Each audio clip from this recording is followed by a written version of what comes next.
I'll try to do my best to give you some of the information. Yes, ma'am. Regarding. Okay. So I just wanted to brief you about the students. We have a first year human development students. They are actually developmental psychology students. Okay. So and the postgraduate first year students. So in total, there are around 50 to 60 students today Okay. for this talk. Okay. Okay. So they are interested. They study the human growth and development, and they Okay. also study about different types of childbirths and complications and reflexes and all of that. So they are studying all of that. So I just wanted to brief you about what we actually do for this particular paper. Okay, ma'am. So yeah. So shall we start, ma'am? Yes, yes. Okay. A very warm welcome to all of you and a very good evening to all of you. Um, Before we actually start the session, I got this opportunity to introduce our special guest today, Dr. Usha Rani. Um, she has done her MBBS from KIMS Hubli and also her MS from JJMC Davangere. She has taken her basic and advanced ultrasound training, and she is presently a secretary of Ballari OG Society. And also, she is an associate professor with WIMS Ballari and a consultant in Sahas Maternity Clinic Ballari. Her field of interest is high risk pregnancy and ultrasound. I welcome Dr. Usha Rani, and over to you, ma'am. Thank you so much, ma'am. I thank the organizers and Sujata ma'am and Savita ma'am for giving me this opportunity. Hope I'll be to your expectations today. I'll try my maximum to bring out the common complications what we are going to face in our setup day to day, and hope I will give you the problems faced by each mother and what we have done to rectify those problems. Shall I share my screen, ma'am? Yes, please. ಇದೆಯಲ್ಲಮ್ಮ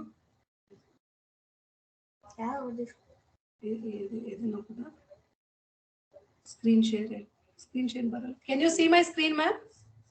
No, not now. We cannot. Yeah. Screen share చేయండి. 1 minute.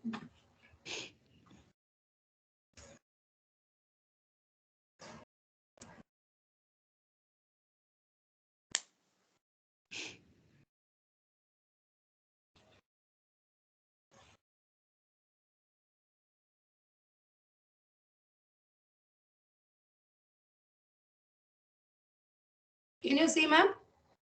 Yes, Yes. ma'am, we can see. Oh. Thank you so much once again, ma'am, for this opportunity. Shall I go ahead, ma'am, with my talk? Yes, please. Yes.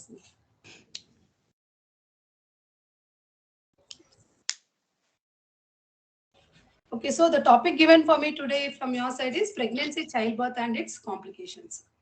Actually, yesterday, Dr. Sujata Savita madam had talked to me.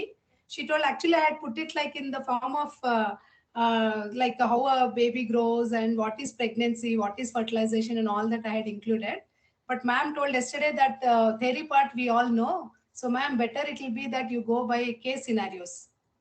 So I just made little modifications and I'm starting directly with the pregnancy, ma'am, which has, and students, I think I am audible to everybody, ma'am.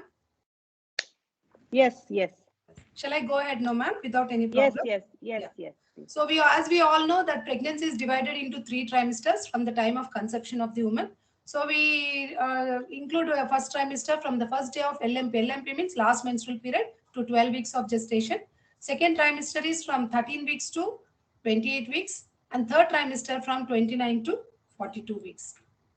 So first trimester, whenever a woman comes with history of vomiting or any symptoms of pregnancy, so we are going to have a clinical diagnosis, and based on that, we may come to up to 90% conclusion that she may be pregnant. But finally, we have to confirm it by doing certain investigations. So coming to clinical diagnosis, we all know that amenorrhea is the main first sign that a lady has to present with for us to say that she's pregnant. Then the nausea, vomiting, which is most commonly occurring in 50 to 90% of the women who get pregnant. Then they come with fatigue, generalized weakness, urinary frequency, breast enlargement or tenderness. And the investigations, what we are going to do in the early first trimester is the urine pregnancy test and the dating scan, what we call, which we usually do between 6 and 12 weeks of gestation. And we all are aware that folic acid supplementation is given to all women in the first trimester. So as to avoid, our main goal is to avoid the neural tube defects that can occur in the first trimester. So coming to the ultrasound picture, we can detect an intrauterine sac between 4 and 5 weeks of gestation. Then vaginal ultrasonography actually can detect, these days we have got highly resolution of the ultrasound machines with the greatest, latest technology, where we can see a 2 sac even at 16 days. That is, she would have missed a period and just 2 days after that. And we can find a fetal heart rate at 6 weeks. So fetal pole yolk sac is detected at 6 weeks, and cardiac activity is detected at 6 weeks, and the TIS detects all these 1 week later. As we all know, ma'am, TBS is the first one we do in the first trimester, which is commonly done. And if a woman comes little late, then TIS also will do. But for early, between 6 and 7 weeks, better is TBS, which detects the pregnancy in a nice manner. So these are all the common investigations which we go ahead with the lady who comes to us with history of pregnancy, or who is diagnosed with pregnancy, like her complete blood picture, blood grouping and typing, random blood sugar, HIV, HbSAg, HCV, VDRL. Then we go for specific tests in certain situations like liver function test, renal function test, and Coombs test if she is Rh negative mother. And in certain indications, like if she is a known case of severe anemia, heart disease, we go for ECG and echo also. So coming to complications of early pregnancy.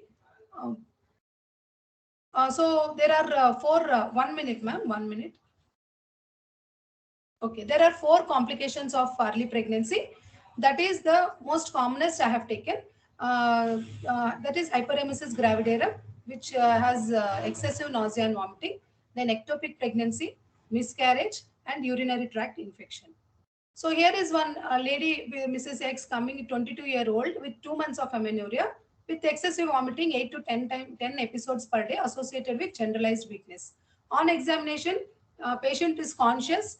She had sunken eyes, dry tongue, pulse, BP or pulse was a little tachycardia, 110 beats per minute, BP 80/60, which we consider as hypotension. Maybe it is due to dehydration what she has. And abdomen was soft, non-tender. As we all know that abdomen uterus is not palpable in the first trimester. And the investigations showed a UPT positive, urine ketone bodies positive, liver function test and renal function test being normal. Serum electrolyte showed hyponatremia. Ultrasound showed single intrauterine gestation of 6 weeks, 3 days. And their pregnancy unique quantification scoring for MSS showed score of 15. So what is the diagnosis we can think of? So definitely it is hyperemesis gravidarum. So the incidence being, it's just 0.5 to 2%. It is not like the woman who is having vomiting is just vomiting and nausea is not graded as hyperemesis gravidarum. There are triad of symptoms which say that she has gone from simple nausea and vomiting to hyperemesis gravidarum. Means these are the triad signs we should have in her. That is, she should lose 5% of her weight which she had pre-pregnancy. So 5% of weight is lost with the pre-pregnancy weight. She's having dehydration and dyselectrolytemia, like she may have hyponatremia, hyperkalemia, hypokalemia, all these things. And we have to rule out if in such severe, if she has gone to such severe nausea and vomiting, we have to definitely rule out molar and multiple pregnancy, because we know that the main hormone causing this vomiting is HCG, that is a glycoprotein released in the first trimester by the trophoblastic tissue. So molar and multiple pregnancy, why it is more? Because these are the conditions where HCG is released in large amounts into circulation, and hence they may go for hyperemesis gravidarum.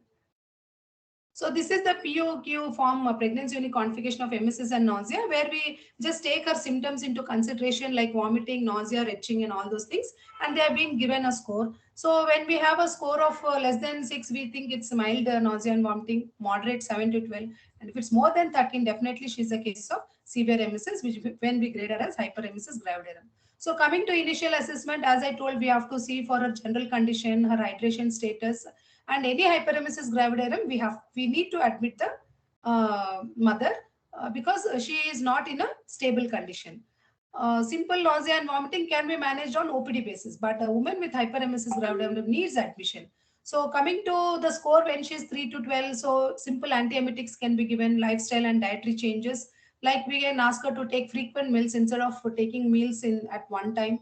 Then we can ask her to take some dried things which will reduce the effect of nausea and also reduce the incidence of vomiting. And if it is 13 and above, as I told, she has to be admitted and managed. And first thing we have to see for urine ketonuria.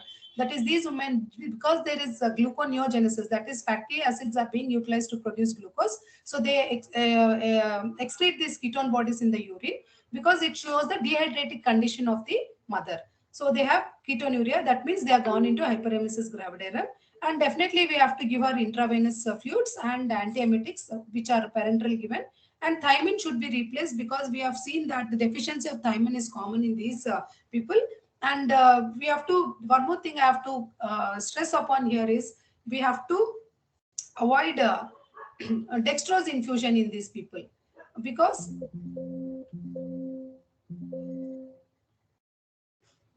dextrose infusion because this can lead to suddenly if you a woman comes with dehydrated condition and you give dextrose to her, she can end up in Wernicke's encephalopathy because of the thiamine deficiency, and also because it may be exacerbated, and then even she can go into pontine myelinosis because of hyponatremia she already has, and this dextrose will further decrease the sodium levels leading to pontine. So one thing I have to stress here is so many obstetricians or so many people who are giving treatment, when women go suddenly with hyperemesis or severe vomiting, they think that she's dehydrated. Suddenly they start pushing dextrose, dextrose with normal saline and all that. So that is not the thing. We have to first hydrate them with normal saline and ringer lactate. These are the crystalloids which we need to give for the mother first, and then the antiemetics as usual and the antacids. So these are the first line, second line, and third line drugs we have. These first group, they are antihistamine. Second is the dopamine agonist, which are used as antiemetics. And the third line is steroids. If they are reluctant, if they are resistant to the above two lines, then we have to go for steroid treatment, which is very rarely needed. Actually, they usually respond to the first two line of drugs.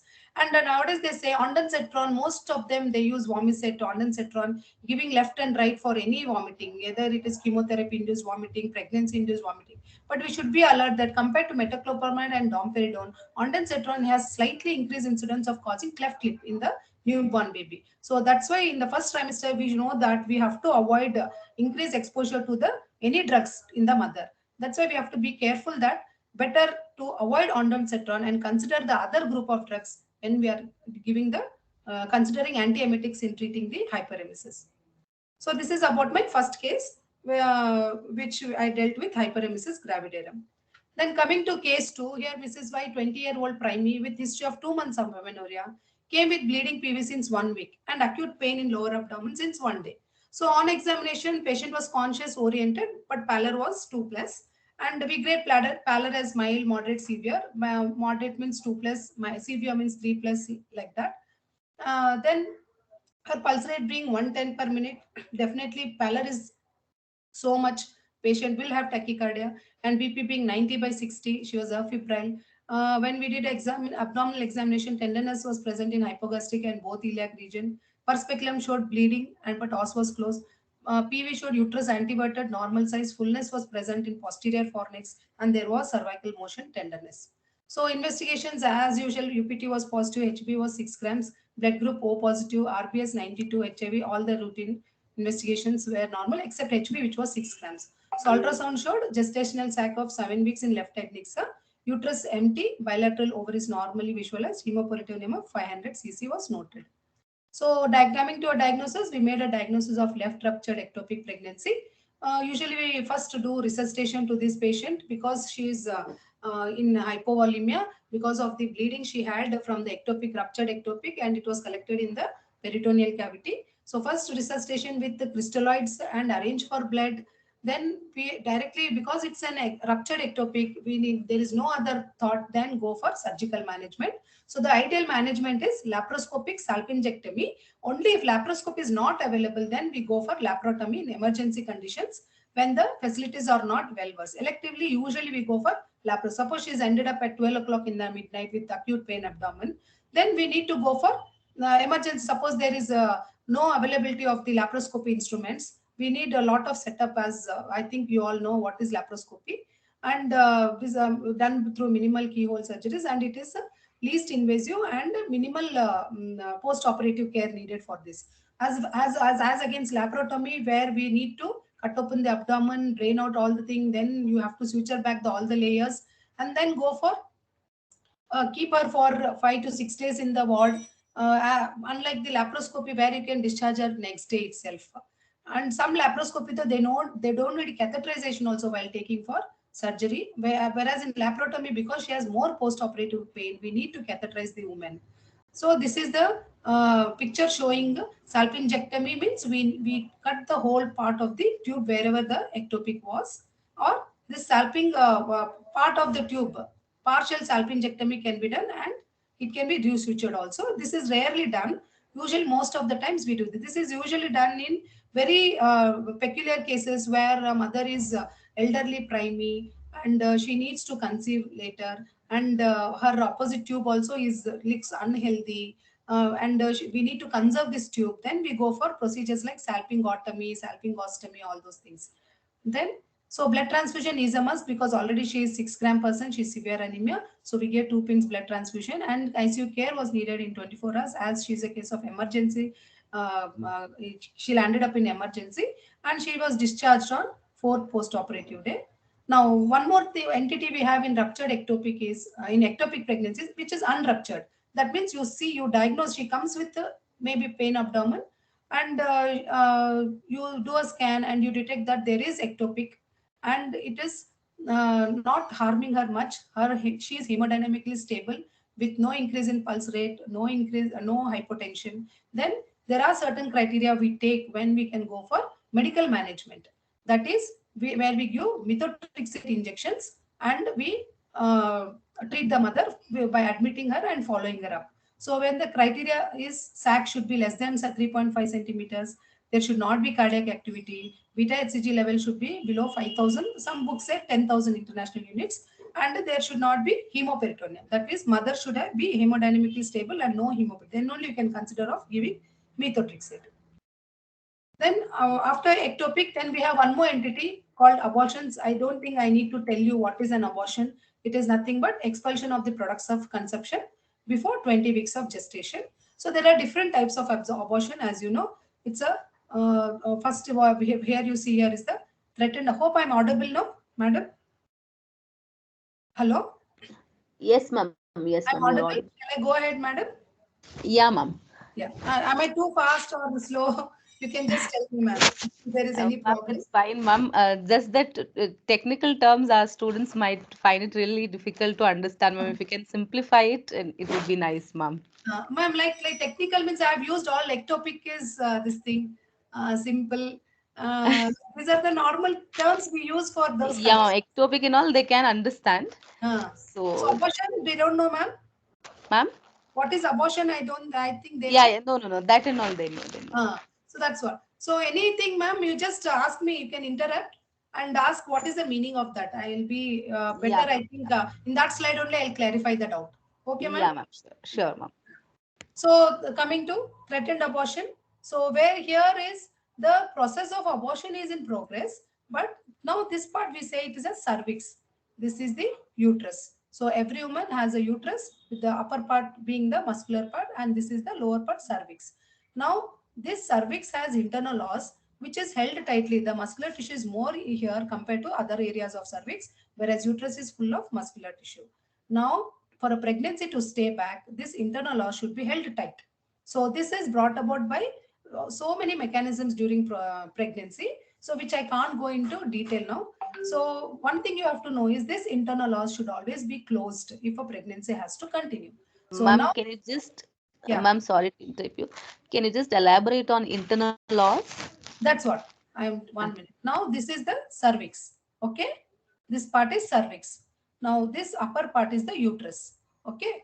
Now the portion of the upper segment, the upper part of the uterus is connected to the cervix, and this area we call it as this parts of cervix has internal os and external os. When we see it through vagina, this we see this part. You are getting it, ma'am? So this is the internal os of cervix. Yes, This is ma'am. an Yes, ma'am. external os of cervix. Always in a pregnancy, the internal os should be closed. It is the natural phenomenon, and especially in nulliparous also, nulli gravida, the woman who's not had any pregnancy of any sort before, this cervix is pinhole os. Pinhole os means I think you can know pinhole, the pin of the head of the pin we have, no? So it will be like that whenever you see a cervix in a nulli gravida.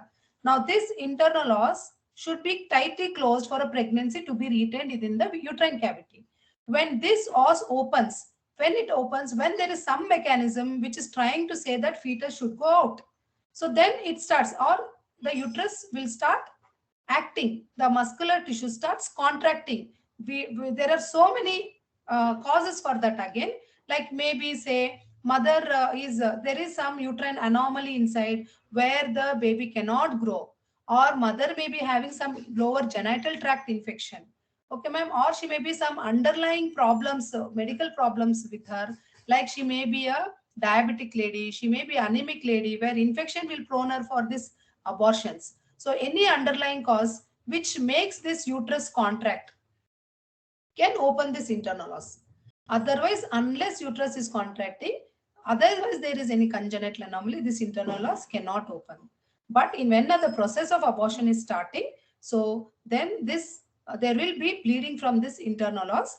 But in threatened abortion is bleeding is revealed just like in menstruation. I want to say, ma'am, just with like we menstruate every month, this bleeding is revealed, but this internal os closed. Can you see in the second picture, ma'am?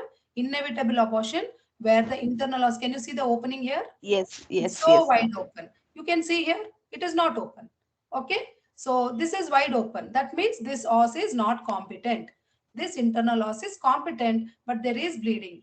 Then here and here the process of abortion has begun. Here it has begun, but not it has not progressed to that stage where you cannot continue. Means threatened abortion is one condition where you can continue pregnancy by giving certain medical treatment.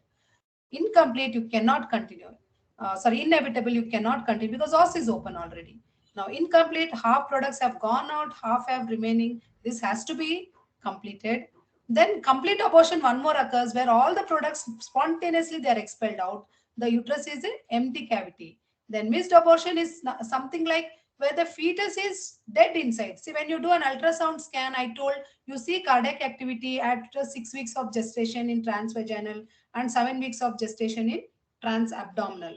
Now, in missed abortion, what happens is there is fetus is there, but there is no cardiac activity. So, any human being without heart, that means we are not living. So, this is termed as missed abortion when the fetus is died in utero, which occurs before 20 weeks of gestation due to so many reasons are there. So, these are the various types of abortions a woman can have in her reproductive period. And the incidence of this is 10 to 15%. If suppose 100 women have conceived, so 10 to 15% of women can face any of these problems in the first trimester. Now, coming to oral complications, as I told, I have put out in one chart telling that. So, amenorrhea is common for all of them. It's a symptom she comes with. Amenorrhea means cessation of menstrual cycles. So, if it's hyperemesis, she will have nausea and vomiting. It's a miscarriage, she comes with bleeding PV. Then ectopic, she comes with pain and bleeding. Urinary tract, she can come with increased frequency and burning micturition. Then coming to the signs, so as I told already, what are the signs of hyperemesis? So miscarriage, you should see, so os will be open if it's an incomplete abortion. If the os is closed, then it's a threatened abortion. If then ultrasound is showing you no cardiac activity, then it's a missed abortion. Then if the os is open and ultrasound is showing some part of the products are retained, then it's an incomplete abortion. Then coming to ectopic, as I told, abdominal tenderness will be there, bleeding will be there, fornical tenderness. Fornix means it's the part where the vagina meets the cervix. Part where vagina meets the cervix. So that cervix forms four fornices, two lateral, one anterior and one posterior. So based on the blood collection, usually the blood starts collecting in the posterior fornix. So there will be fullness in the fornix. And as you told, urinary tract, she may just have tenderness in the lower abdomen. Then investigation, all are routine. The specific here are urine ketone bodies, LFT, RFT, serum electrolytes. Here we have beta HCG and routine ultrasound. Here also we have ultrasound and HCG we should diagnose, including all the blood parameters. And here specific is for urine microscopy and culture sensitivity, which will tell us what organism is growing. And in urine microscopy, we'll know plenty of pus cells will be there, which will tell us that she has an infection. Then treatment coming to, as I told, IV fluids have to be given. That's particularly normal saline finger lactate. We have to give multivitamin injection, which has all the vitamins in that, like all the B complex vitamins. Then antiemetics, antacids. Then you have to monitor the input output. Need not catheterize this hyperemesis patient. You should tell whatever you IV fluids, you should say how many times she's going and micturating or urinating, so that you will know. Otherwise, they can go into renal failure due because of hypotension. So I'll be talking about it later also. Then next is in threatened, you have to continue the pregnancy. Whereas missed and incomplete, you have to go for manual vacuum aspiration. This is nothing but we have a vacuum apparatus where we can introduce cannula into the uterus and then suck out the products from the this thing.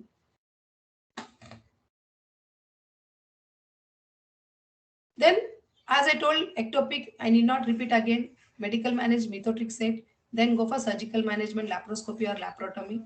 Then UTI is you have to treat her with antibiotics based on the culture sensitivity, and plenty of oral fluids should be given. So this is about all first trimester complications, ma'am, which I have told, commonest what we see in our day-to-day practice.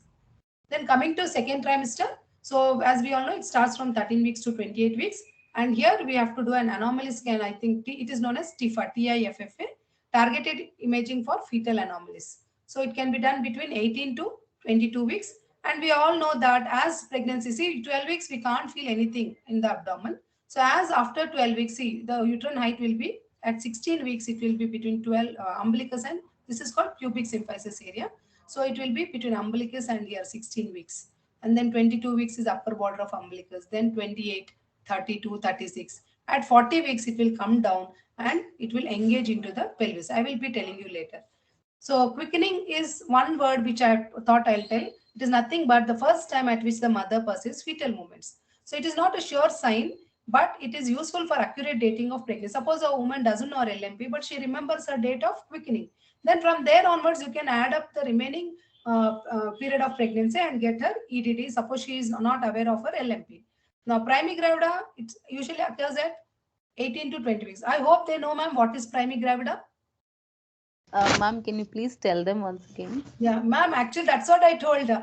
I had put all these things, once you told me case scenario, I thought they know everything, and I Ma'am, just actually, started. so much we don't go so much in detail, ma'am. We just teach them what are the complications and how it is usually dealt. That's it, Hope it is ma'am. not like not useful, ma'am. What otherwise I'll rush. No, no, no, no. It is very much useful, ma'am. Only thing is few terminologies they're not used to, ma'am, Okay. because it is as told you yesterday. It is just one unit, in the whole Yeah, yeah, I know. I know. paper. Actually, that's what when you told, ma'am, I do don't 114 slides or some 120 slides, and like I have taken so much this thing to prepare this to tell all the Correct, because correct. pregnancy is a 9 months period, 40 weeks period. Right, right, right. Anything can happen anytime. So Correct, that's why I had to take so much of this thing. Now, primigravida correct. means she is pregnant for the first time. A woman who is pregnant for the first time. Now, so quickening, as I told, it is the first movement appreciated by the mother, first movement of the baby. So we know, ma'am, usually up to 20 weeks, no woman can appreciate the Yes, fetal yes, movements inside. So it's only after 18 or 20 weeks that woman starts appreciating. That is the subjective evidence for us that baby is live inside. Until then, we can't know whether is baby live or no unless we use some higher instruments which will be beyond the scope of your this thing to detect, or ultrasound is the simple measurement, or we see the height of the uterus whether baby is growing or no. So at 16 weeks it should be somewhere here when she comes antenatal checkup. At 22 weeks she should somewhere here. So from 22 onwards, though we have to do a regular ANC and see her growth whether it's corresponding to the previous one, but still her movements itself will tell us subjectively that the baby is live. So primigravida means she is pregnant for the first time. Okay, ma'am? Now, multigravida means she is pregnant from the second time. And this gravida means irrespective of the outcome of previous pregnancies. See, suppose a woman conceives, she ends up in abortion. Second time she conceives, she ends up in second trimester abortion. Third time she conceives, she ends up in normal delivery. So if she's primigravida means we are saying that she is first time pregnant. Multigravida means she has been pregnant before once, and she may be second time pregnant, third time pregnant, all those. I will tell you, ma'am, later when I come to the obstetrical. Now, Oh, what we see that this thing is, there is enlargement of the abdomen due to increase in the size of the uterus, because uterus becomes an abdominal organ. And this is less pronounced in primary because woman is pregnant for the first time, her abdomen is tight, her muscles are taut. So that much of uterine height cannot be appreciated when you just see, unless you palpate her. But in a multigravida, already she has delivered, suppose her abdomen becomes lax because of previous stretching. Then what happens? The abdomen falls forward, uterus sags and is seen more when she is standing. So in another ways, I should say, primigravida, the distension of abdomen is not much as we appreciate in a multigravida. Now coming to the common complications, what we have is anemia, hypertensive disorders of pregnancy, and gestational diabetes mellitus. Now coming to a case scenario. So here is a lady. See ma'am, I put gravida 3, para 2, living 2. Gravida means, as I told, she is pregnant. But now yes, she ma'am. is pregnant. Now paras lady means she has given birth to a child after 28 weeks of gestation. That is third trimester, right ma'am? 28 to 42 weeks is the third Third. trimester. So she has given birth to a child excluding the present pregnancy. This pregnancy we don't take. Suppose she is a primigravida and when we have examined she is 32 weeks of gestation. No, she doesn't come under primipara. She is only primigravida. But provided she has delivered that baby, Okay. then she, that too after 28 weeks. Suppose she has delivered before 28 weeks or she has aborted prior, that doesn't come under paras lady. So here is a lady who is gravida 3, para 2, living 2. Now living we take the both babies which she delivered after 28 weeks, or we know normal deliveries at 40 weeks, both babies of her are living. So this indicates that she's gravida 3, para 2, and those two she had a normal deliveries and they are living. So this is the obstetric formula what we take in our practice. Now, with 6 months of amenorrhea, she came with complaints of swelling of lower limbs since 2 weeks and breathlessness and easy fatigability since 1 week. Now, on examination, she was conscious oriented. BP is like tachycardia is there 110. BP is normal. Oxygen saturation is normal. Now, pallor is present again. Bilateral pitting pedal edema is there. Pedal edema means swelling in the legs. What we say pedal edema in the medical terms, ma'am. Or Okay. usually, normally we say swelling of lower limbs. Now, pedal means it's a leg. Okay. Edema means it's a swelling. Okay. So, pedal Okay. edema. And JVP, this is jugular venous pulsation, not raised. Usually in severe anemia, it will be raised because of increase in cardiac output.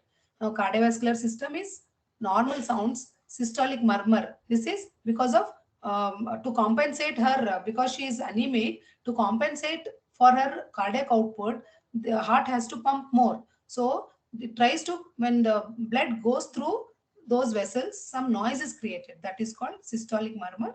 Then normal vesicular sounds. This is RS means respiratory system.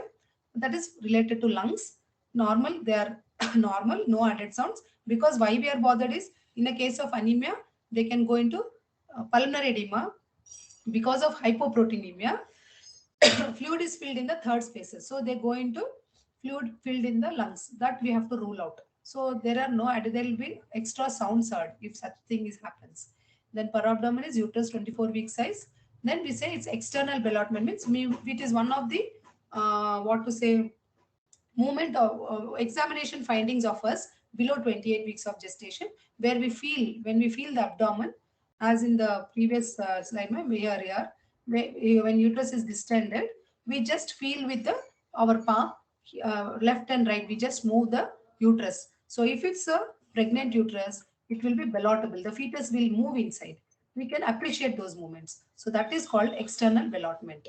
Now Okay. investigation showed her hemoglobin is 6 gram, platelet is normal, PCV is reduced. It should be usually between 28 and 32, but it's reduced grossly. MCV is reduced. It should be between 85 to 90 or 80 to 90 also, but it's reduced. LFT, RFT means, as I told, MCV means mean corpuscular volume, which is nothing but in red blood cell index, which we see in complete blood picture. And then peripheral smear. I think you know, ma'am, what is peripheral smear? When we take a blood and see under the spread it under this on the slide and see under a microscope what type of cells. This will help us to know the type of anemia or the cause for anemia, what is the reason. So it is microcytic hypochromic anemia. Then serum ferritin, what we take is nothing but storage form of the iron. It is very much less. Normal is above 50, it is C40. Vitamin B12 is normal, 370. Stool for overseas, why we take is because uh, uh, most of them worm infestation they can have. So we want to rule out what is the cause for this problem, anemia in her. That's why we do all these specific tests. So coming to diagnosis, she's gravida 3 para 2 living to with 24 weeks of gestation with severe anemia. Probably, mainly, it is diagnosed. Iron deficiency anemia. She's not in failure. Why I put it is not in failure is, suppose she's severe anemia in failure means her heart is already decompensated. We will have other signs for that. Why? Now, how do we manage this lady? So we can give dietary advice, high protein diet. See, we have a dietary which has contains a non-vegetarian diet, vegetarian diet. So if they are vegans, you can consider them for a vegetarian diet.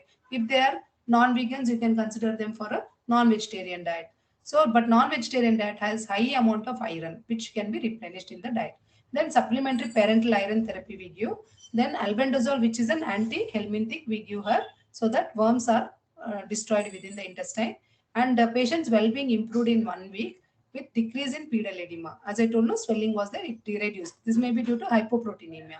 Patient was followed up with repeat CBC after 3 weeks on OPD basis till delivery, showed improvement in hemoglobin by 2 grams. So this is about what we give iron. So this is the parenteral iron what we give, especially in conditions. Not all women are given parenteral iron.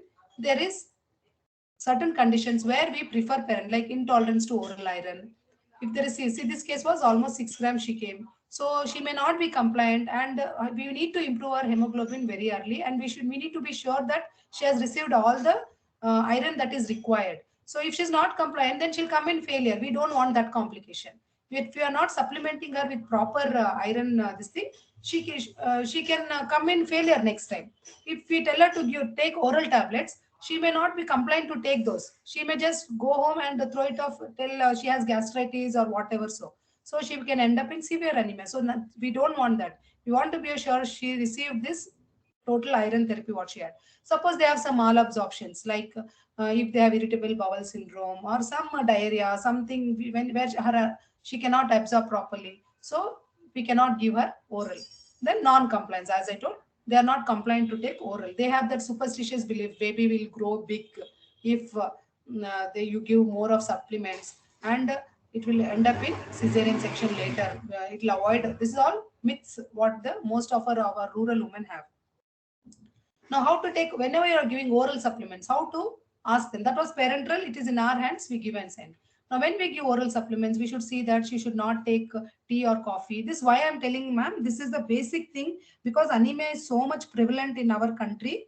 This is the first cause for having so many mortalities and complications also. So we need to give them oral iron with all the precautions taken, where vitamin C should be supplemented so that it will improve the absorption of iron. And we should avoid antacids, like we are in this thing day to day we take because of gastritis due to stress or irregular diet. So many of them are suffering from gastritis. They may take antacids like your antacid or omeprazole. I think you may be aware of all these things, and antacid gels to relieve our gastric pain. So that's why we should not combine our iron supplements with these whenever we are giving an advice to an antenatal woman.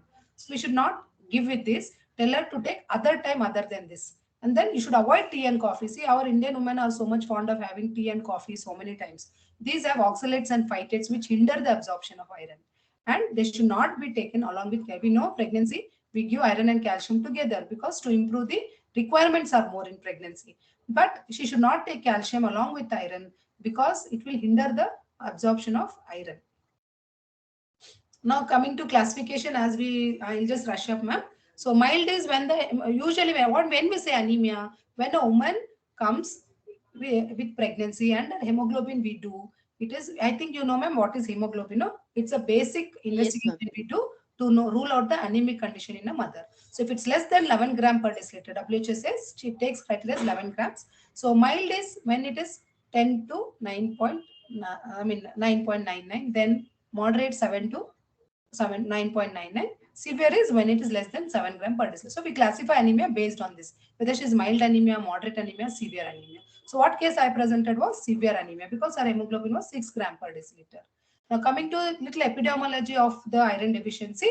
So it is the most common nutritional cause for anemia, and in developing countries almost two-thirds of pregnant women are suffering, and in rural it is more compared to in urban, say 45.7% as against 52% in rural. And anemia during pregnancy is responsible for 20% of maternal deaths what we have, directly or indirectly. I'll tell you later what. Then maternal mortality shows a steep increase when the hemoglobin levels fall below 5 grams. So she is going into severe anemia without, so, and it is simple as just giving iron in antenatal period can improve so many women's hemoglobin and avoid so many complications. So that's why very important.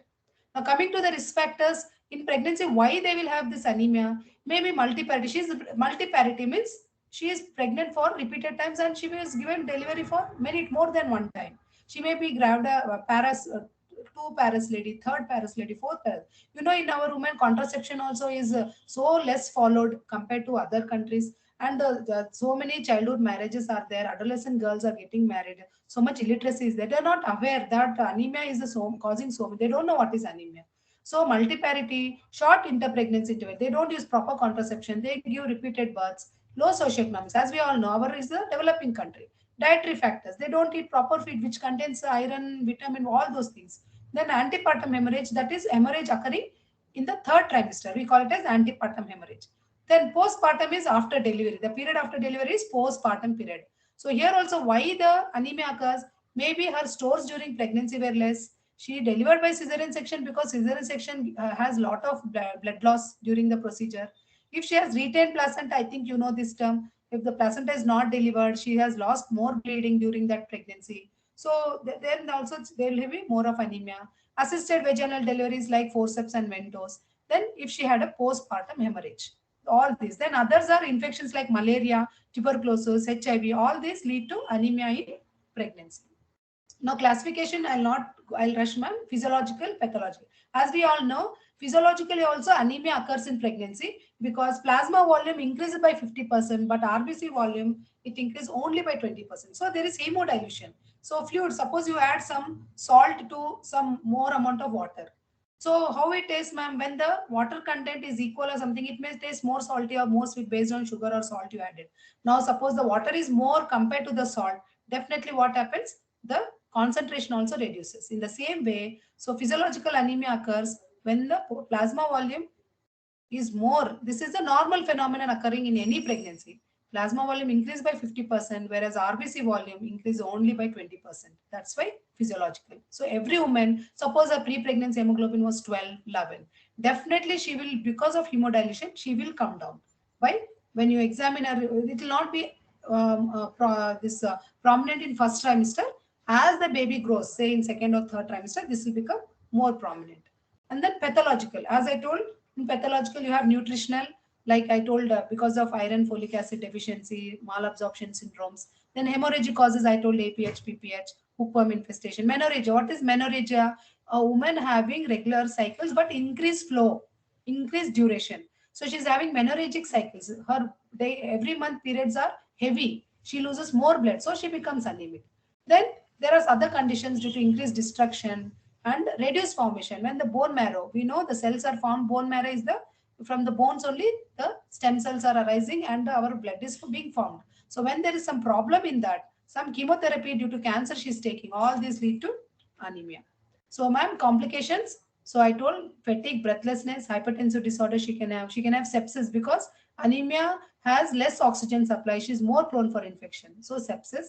Congestive cardiac failure she'll go because heart pumps to compensate for the hypoxic blood, because hemoglobin is the one which carries oxygen. When hemoglobin is less, then less oxygen in the blood. Heart pumps to compensate to all the organs. So she'll go for congestive cardiac failure if not detected and treated early. Then preterm labor, because of infections, it can ascend into the uterus and stimulate the contractions of the uterus, as I told you. So she can have. Then postpartum hemorrhage. Then fetal are low birth weight, small for gestational age, prematurity, IUGR, increased incidence of diabetes and cardiac disease. Babies can have later. If a woman is anemic in pregnancy, babies can have later, maybe at 20 years, 30 years, they may have these problems. So this is about anemia complication. I'll go forward, ma'am. Yes, ma'am. This is fine, clear. Okay. Okay. So next we have Mrs. XYZ, age 19 years, primary with history of 7 months amenorrhea, was brought to labor room with history of convulsions. 3 to 4 episodes. At interval, half are referred from local PHC. Patient's attendants give history of no loss of consciousness in between episodes. On examination, patient is irritable, drowsy. Pulse rate 90, BP 160, 110. Can you note down here, ma'am? 160, 110. What is the normal? 120, 80 is the normal. So 160, 110, she's febrile. Uterus was 28 week size, relaxed, head at lower pole, mobile. FHS was regular, and PV cervix unfazed, os closed. This is to know whether she's in labor or not. We will do a pervaginal examination. And as soon as we know she's a drowsy lady with convulsions, we catheterize the patient. And urine output being 300 ml, urine albumin was 3 plus. I'll let you know, ma'am, later. Now, next further investigation showed hemoglobin 10.2, platelets were 80,000. Blood group was B positive. Normal platelets are almost 2.5 to 4 lakhs, they will be there. But here it's less than 1 lakh. Even 1 to 1.5, we can take it as normal, but it is 80,000 here. B positive blood group, LDH is raised. This is lactate dehydrogenase. It is an enzyme released because of hemolysis in the blood.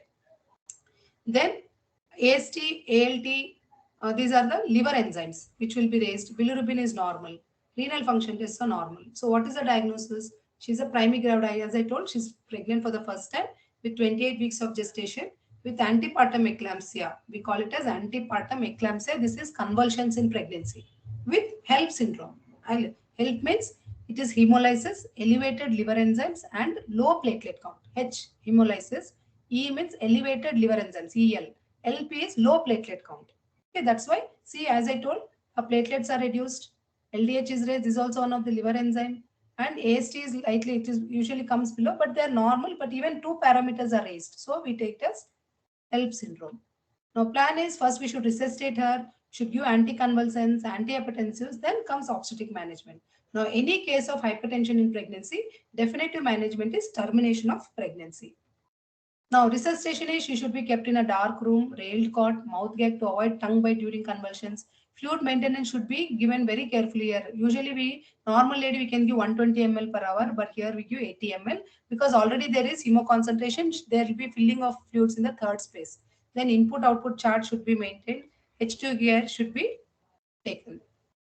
Now, anticonvulsions. This is the eclampsia kit we have, ma'am. So, drug of choice is magnesium sulfate. It is a universal anticonvulsant approved everywhere, and it is the least, cost effective, I should say, cost effective anticonvulsant. Anticonvulsant means a drug used to inhibit convulsions in her, means fits, ma'am. Pregnancy induced fits. What I mean? Did you? Am I clear? Am I clear, ma'am? Yes, ma'am. Yes. So anticonvulsants. So what we give is whenever a woman comes, we give magnesium sulfate 4 grams, slow IV over 20 minutes, and then 5 grams in each buttock. This is Pritchard regime. Now suppose we give it IV. So 4 grams we give, then 10 grams we add in 1 pint RL, and then we give 1 to 2 grams per hour. So this is IV regimen is Zusman, IM regimen is Pritchard. The advantage of IV regimen is, ma'am, we can suppose there, see, any drug it is prone for complications if the serum levels are more. So to avoid that, if we are giving IV, we have control over the drug, we can stop it. But once we have given into the buttock, IM means intramuscular, we give for gluteal region. If it is there, we can't control the action of the drug. Once we are given, done. We can't remove the effect. So that's why we prefer Zuspan regime compared to Pritchard regime. And then whenever you are giving magnesium sulfate, we have to see, because it's a respiratory depressant, though it's anticonvulsant, it has certain side effects. So we have to see whether respiratory rate, which normal respiratory is, it is almost 18 to 22 we can say. But if it comes below 16 or below 12, it's severe toxicity. Patellar reflexes, you may not understand, and I think I need not tell this, ma'am, because it will be too much for you. Urine output, it should not be less than 30 ml. You want to see, I told here, you are giving 5 grams in each buttock. After every 4 hours, you are going on repeating. Okay, you give 4 grams in 20 minutes and 5 grams in buttock every 5 hours. 4 hours you are giving here. See, every 4 hours, Pritchard regime. So that's why before giving further doses, you have to look for these signs. If urine output is less, you should not give. Now, suppose she has gone into toxicity, there is a drug called calcium gluconate, which you have to give her to avoid respiratory depression. So this is a kit, ma'am, we can have. where our anticonvulsant magnesium sulfate syringes, IV fluids, and cannulas all will be there in this catheter, so that a woman with eclampsia comes, how we will do an emergency care for this woman. So these are the various medications. I don't know whether you will be this thing or not, just like for hyperemesis we have. So these are the Ma'am, various. medications part, I think you can skip, ma'am, Oh, because anyways they will not be needing it. okay, So ma'am. You just tell me what I need to skip so that I yeah, will. ma'am. Huh? Medication part can be skipped, ma'am. No Okay, problem. so this is the labetalol what we use, ma'am. It is the most approved drug these days for controlling hypertension in pregnancy. So now coming to obstetric management, suppose it depends on the gestational age also. So she is early onset, she is hypertensive. We need to cite, as I told, termination is the treatment.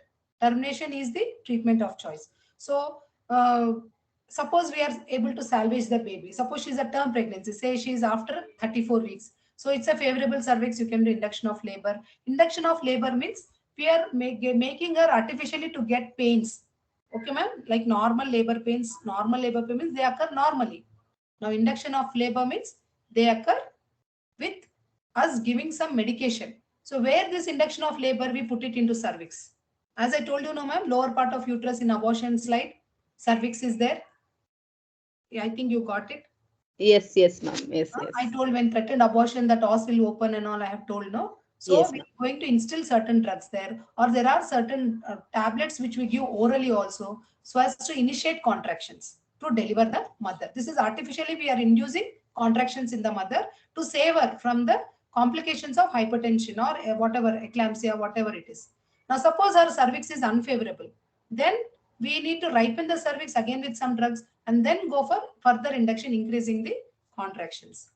Now, when we do cesarean section directly in such lady, when we know that baby is salvageable or mother is unstable, she'll take a long time after induction also to deliver. But by then, this hypertension would have caused more complications in her. Now, like like if the fetus in distress, these are all term pregnancy complications. If she's having cephalopelvic, CPD means cephalopelvic disproportion. Placenta previa, that is, I'll tell you later. Then malpresentation, I think you know, ma'am, when it is other than head breach or head face, these things. Then twin Yes, ma'am. pregnancy, you know. Breech Yes. presentation when the buttocks are in the lower pole. That I will let you know later. So all these things we think of doing a cesarean section. Now postpartum, how to monitor? Continue fourth hourly blood pressure monitoring for 3 days. Lab parameters should be repeated. Follow up weekly till 4 weeks after delivery. If persistingly BP is more than 12 weeks, even see she delivered, it is 3 months or 12 weeks, then we grade it as chronic hypertension. If it is only pregnancy induced, it will come back by 12 weeks. But if she's a case where hypertension is persisting even after 3 months after delivery, then we grade her as having chronic hypertension. Then, what are the complications of this hypertension or eclampsia in pregnancy? She can aspirate, ma'am. Whenever she is convulsing, the product contents in the mouth can be aspirated into the tracheal part, respiratory system. So that can lead to aspiratory pneumonitis. Then pulmonary edema, as I told. Then pulmonary edema means water in the lungs. Just simple, ma'am, water in the lungs. Am I clear? So this is more in case of hypertension. Then she can go into renal failure. Am I audible, ma'am? Yes, ma'am. Yeah. You're fine. So renal failure. Renal failure means kidneys are failing. Renal means kidney. Hepatic means liver is failing. Cardiac means heart is failing. These are all complications of hypertension. Then I did not tell about press. This is nothing but cerebral edema. Because of cerebral edema, brain edema, I can say. Cerebral means brain. And cerebral hemorrhage means there is hemorrhage or clot formation in the brain. Then there is something called DIC, disseminated intravascular coagulation, which tells that because of all these problems, all organs are affected. Mother will not have that clotting mechanism acting in her. So she'll bleed, bleed, bleed. See, ma'am, whenever we have certain injury to our hand, right, ma'am? Whenever we have certain injury to our hand, suddenly what happens? The blood, it bleeds for some time, but later it will stop, right? Yes. This is Yes. due to the coagulation system inbuilt in us. It is made from our body. Now, when in these complications, what happen? The coagulation factors are used up to certain extent that they are not able to, usually the clotting factors are formed from the liver. Now, liver already it's affected by the eclampsia part. So, because of the hypertension. So, it will not have that much capacity to produce back the clotting factors. That's why the blood, now suppose she's bleeding, delivery means it has to bleed. So when she bleeds, there will not be adequate coagulation mechanisms occurring. So she can go into more bleeding. That will end up as PPH in case of delivery. Or DSM means whole systemic bleeding. She can have bleeding from the gums, bleeding from the nose, bleeding from the superficial skin part. Then it is known as DIC. Then late complications, these women can go for chronic hypertension or cardiovascular disease because already their heart will be stressed in this. Now, this one thing simple, ma'am, how to measure blood pressure. Because our term of HTP giving to a mother, pregnant mother, is depends on the blood pressure. So if it is more than 140/90 only, we can say she has hypertension. So we should see that she's sitting, she's relaxed, arm is well supported, it's measured in right arm, cut off at heart level. This cuff should be at heart level. Can you see the cuff here, ma'am? It should be at heart level. Then Yes. proper size cuff, it should cover 80% of the arm circumference. Slow deflation of bladder. This is this thing. When we increase the pressure in that mercury levels, when we slowly deflate, we should hear the sounds. So we hear certain, I think you know, ma'am, how to take blood pressure. We hear certain sounds, and then we say that top sound and bottom sound. We have total 5 sounds. So if there should be 120, it should start, 80, it should end normally. Now in pregnancy with hypertension, 140/90, if the cutoff is we are hearing such sound, that means she's graded as hypertension. Now coming to classification. So I told gestational hypertension what it is when the BP is more than 140/90 after 20 weeks of gestation without proteinuria. See, renal system is affected more, proteins are excreted more in the urine. So without proteinuria, if it is there, it is known as gestational. With proteinuria, if it is there, BP is same, 140/90, it is preeclampsia. If it is chronic hypertension, means it occurs before 20 weeks of gestation and it persists. I told you now, ma'am, in the case scenario, if it persists Yes. more than 12 weeks postpartum, it is chronic hypertension. And eclampsia, I told any of this BP with generalized convulsions, tonic-clonic seizures or fits, I should say in your words, it is known as eclampsia. Now in preeclampsia, again we have mild and severe. Mild is when it is 140/60. Systolic we call this is systolic. The top sound we hear, no ma'am, when you are measuring, that is systolic blood pressure. When the bottom sound, that is diastolic. So if it's 140/160, it's mild. Diastolic is 190/130. Now if it's more than 160/110, we grade it as severe preeclampsia. Okay. So then they will have severe people have headache, visual disturbances, and epigastric pain due to gastritis, pulmonary edema. I told there is fluid in the lungs. These are all present in severe. Then lab, there may be oliguria because renal system is affected. There is thrombocytopenia, means it is platelets. Decreased platelet count is thrombocytopenia. I told you, no ma'am, in that 80,000. This Yes. is, if it is less than 1 lakh or less than 1, there is mild, moderate, severe thrombocytopenia. Less than 1.5, we grade it as mild. Less than 1 lakh is moderate. Less than 50,000 severe thrombocytopenia. So this thrombocytopenia is present in severe preeclampsia. That is when the BP is more than 160. And elevated liver enzymes, as I told you, they are present in all the, these are all present in severe. That's how we differentiate mild from severe. This is about hypertension, ma'am, in pregnancy. Then, so I told you about what is hyperemesis, what is, these are the complications, commonest we face. I'm telling you, ma'am. Then next, coming to case 5, primary gravid with 7 months came with complaints of breathlessness in 2 days with only 2 ANCs throughout her pregnancy. Then on examination, it showed abdomen was over. Can you see here, ma'am? Abdomen is over distended. It is tense. Okay, I don't think you'll know what is head and all these things. I'll just rush, ma'am. Now her RBS was 162. That is, RBS means random blood sugar was 162. Now then ultrasound showed single intrauterine fetus with 30 weeks gestation with AFI 28. AFI means amniotic fluid index. Amniotic fluid index, it is the measurement taken by ultrasound in 4 quadrants during pregnancy. This is divided into 4 quadrants, and you take, it is each quadrant we take the pocket of the fluid. Usually it should be less than 25. But normally we get most commonly between 12 and 18. But here see it's 28. So she came with polyhydramnios. Now what is OGC? It is oral glucose challenge test. With 75 grams we did because our RBS was, we wanted to confirm whether she has diabetes or not. So it came as 170. So HbA1c is glycosylated hemoglobin, which should be less than 6 gram%. It is 6.6 here. This is why we do this is, this will tell us her blood glucose levels 3 months before. This will tell that time. What, ma'am? These tests tell that time, that instant glucose levels. This will tell what was her glycemic control 3 months back. Okay. So coming to, she was diagnosed as 30 weeks with GDM in gestational diabetes mellitus. Okay, gestational diabetes mellitus, I'll tell you ma'am what it is. Now, what did we do for this patient? She had tachypnea, no? She had means breathlessness. So we did amniocentesis, means draining of the amniotic fluid through ultrasound. We put a probe, we see in the ultrasound, and we drain that by a needle to relieve tachypnea, because it's collecting, because diabetes is prone for polyhydramnios. So that's why we drained. Then we started on indomethacin, which is nothing but it will cause decrease in the renal output by the fetus. Ma'am, actually, Liker means amniotic fluid means it is the urination from the fetus, which a mother is maintaining surrounding the fetus. If amniotic fluid is normal only, baby can survive. So this will reduce the fetal urination. That's why we put this drug.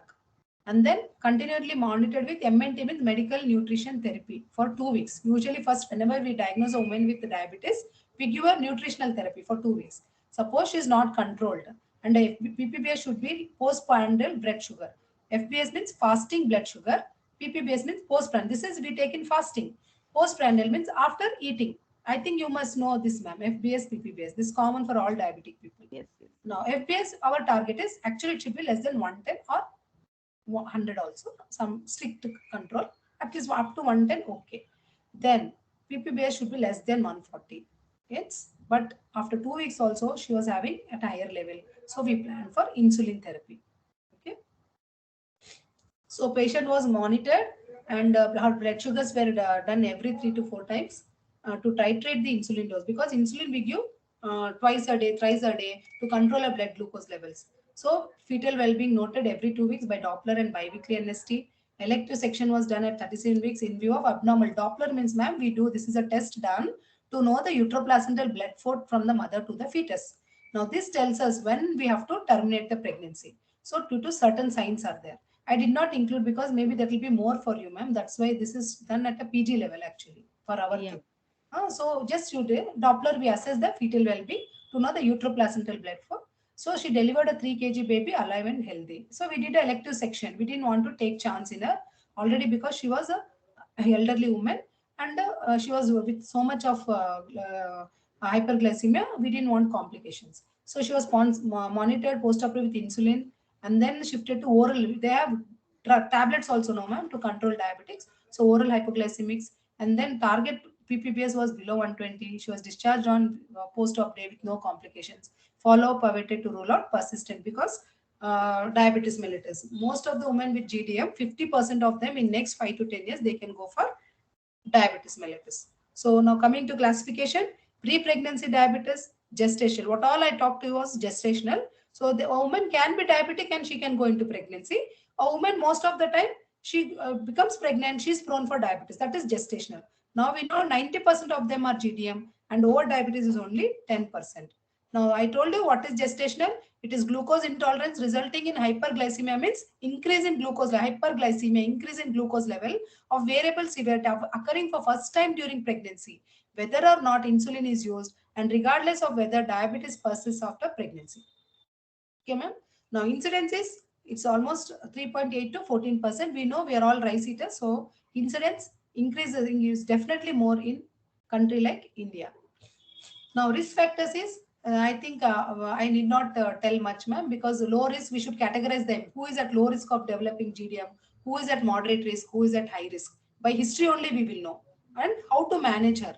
So here see, blood glucose screening not routinely required in this low risk woman who is less than 25, no history of diabetes, no history of prior birth traumas or anything. Here we need little monitoring where we do testing, that is called, I will tell you later. And high risk is, we need to be very vigilant. She's already prone. Like see, she's already type 2. She's a previous history of GDM in previous pregnancy. She gives history of macrosomic. Macrosomia means large for age baby. Baby weight is more. And marked obesity means she's too fat. So they are all high risk people for diabetes. Now what are the complications we can get? She can have abortion, polyhydramnios as I told in this case. She can go for preeclampsia as I already told. Preterm labor, that is labor before 36 weeks. She can go for infections because of hyperglycemia. She can go for ketoacidosis. hypoglycemia. Intrapartum, macrosomia related operative morbidity to mother, then increase operative delivery, that is she can go for cesarean section. Then because failed induction can occur because baby is too big and she may not respond. Postpartum hemorrhage because baby is big, over distension and uterus has to contract. So this is postpartum hemorrhage. It may not contract effectively. Then they can go into, as I told, diabetes in the next 10 to 20 years. Puerperal sepsis, failed lactation. Puerperal sepsis means it is infection occurring following delivery. This is puerperal sepsis. Okay, and failed lactation means due to some reasons, woman cannot lactate much. Lactate means she cannot have breast milk more to feed the baby. So they may end up in failed lactation. So coming to in first trimester, what can occur? So she'll have congenital anomalies, spontaneous abortions, early growth delay. Then second trimester, she can go for fetus can have macrosomia, organomegaly, chronic hypoxia, stillbirth means baby can go die in utero. Then during delivery, it can have birth injury. So how do we screen, ma'am? I think I will rush with this. We take 75 grams of glucose. We give 300 ml of water irrespective of last meal. We ask the woman to drink for 5 to 10 minutes. If vomiting occurs within 30 minutes, we need to repeat the test on next day. So after giving 75 grams, we need to test the blood glucose level. See, 2 hours plasma. If it's less than 120 for blood glucose level, it means considered normal. If it is 120 to 140, that means she is going for slight intolerance. Now 140 to 199, she is definitely GDM or non-pregnant means impaired glucose tolerance. More than 200, she is diabetic. Understood, ma'am, this slide? Yes, ma'am. Yes. Okay. So then we have OGTT. I don't think I'll tell this. Then I think this I'll skip. So what is how do we manage? Main our aim is to have glycemic control to avoid complications. Then obstetric management and neonatal care. So now, ma'am, once we know that she's a GDM case, so we give medical nutritional therapy for 2 weeks. Then we do again 2 hours postprandial glucose. If it's less than 120, you continue MNT. And if it's more than 120, you should start insulin therapy. This is all to avoid complications in pregnancy. Now about diet, I think it will be more for you. It should have 50% of carbohydrates, 20 to 30% of proteins. Fat should be only 20% and vitamins and mineral supplements should be there. So this is the diet chart. Shall I skip or shall I tell this, ma'am? Yeah, ma'am, you can skip this, I think. Okay. Now coming to obstetric management in trimester wise, first trimester, dating scan, I told you.